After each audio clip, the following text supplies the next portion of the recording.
அல்லாஹ் நம்மள்ட்ட கொடுத்திருக்கிற பணமும் ஒரு அமானிதம் தான்.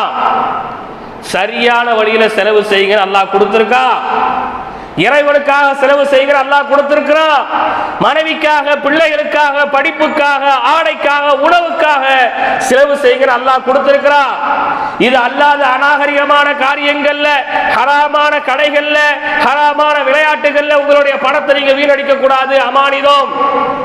நான் உழைச்சேன், நான் வேலை பார்த்தேன், நான் வேர்வை சிந்தினேன், ஏன் பணம் நான் எப்படினாலும் போவேன்ட்டு போக முடியாது. எத்தனை இடங்கள்ல வேலை பார்த்து நீங்க சம்பளம் வாங்க முடியாம எத்தனை பேர் இருக்கிறாங்க. வெளிநாடுகள் இருக்கிறவங்களுக்கு தெரியும். வேலை பார்த்துட்டு திடீர்னு கம்பெனி சம்பளம் தரலன்னா அது அவ்வளவுதான். ஒரு மாசம் வேலை பார்த்த ஏன் எனக்கு தரலன்னு போய் சண்டை போட முடியாது. எனவே வேலை பார்த்துட்டா மட்டும், உழைச்சிட்டா மட்டும், மூட்டை தூக்கிட்டா மட்டும் பணம் வந்துருமான்னு கேட்டா வராது. அல்லாஹ் கொடுக்கணும், நாடி அல்லாஹ் கையில கொண்டு வந்து கொடுத்தாதான் உங்களுக்கு அன்னைக்கு சம்பளம், அன்னைக்கான பணம். அப்ப அந்த